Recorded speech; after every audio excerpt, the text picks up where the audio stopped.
आपकी जो मेहनत है, आपका जो ज्ञान है, उस ज्ञान पर यहाँ के देश के तमाम सामंती और जमींदार और ब्राह्मणवादी लोगों ने आपके ज्ञान पर ताला मार दिया था, आपके ज्ञान को बिल्कुल रोक दिया था। वो समझता था कि जिस दिन इस देश का दलित इस समाज के अंदर अगर पढ़ लिख लेगा, उस दिन इस समाज के अंदर यही देश में राज करेगा। बाबा साहब क्या बोले? क्या है मेरे देश के लोगों, बाबा साहब ने एक पुस्तक लिखा था, एक पत्रिका लिखा था, मूक नायक।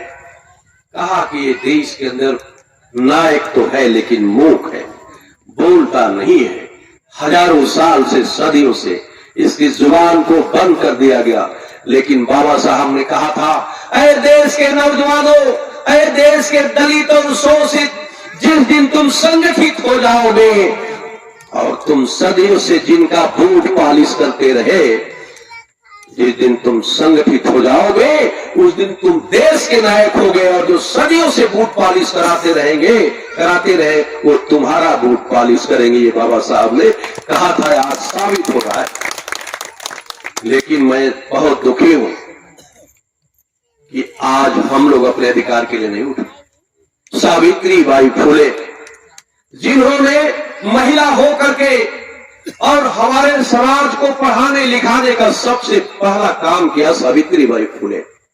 सावित्री बाई फुले, मैं उनको नमन करता हूं कि जिस समाज के अंदर महिलाओं को पढ़ाने का अधिकार नहीं था, खुद को पढ़ने का अधिकार नहीं था, वो महिला चोरी से ज्योतिबा फुले के सहयोग से उन्होंने हमारे लोगों को महाराष्ट्र में बैठाकर पढ़ाना शुरू किया और ज्ञान देना शुरू किया था।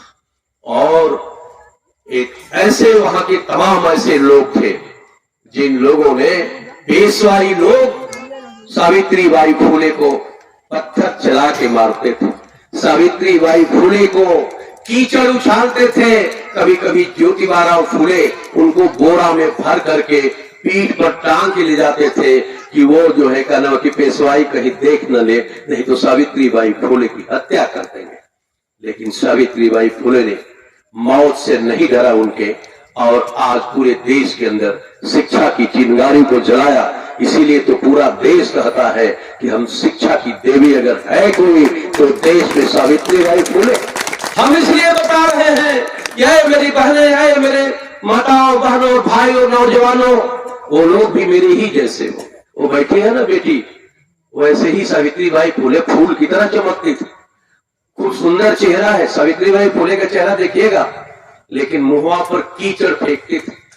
इसलिए ये दलित और शोषितों के बच्चों को पढ़ाती, जिनको सदियों से अधिकार नहीं, तो अधिकार के लिए संघर्ष करती रही सावित्री बाई फुले और ज्योतिबा फुले।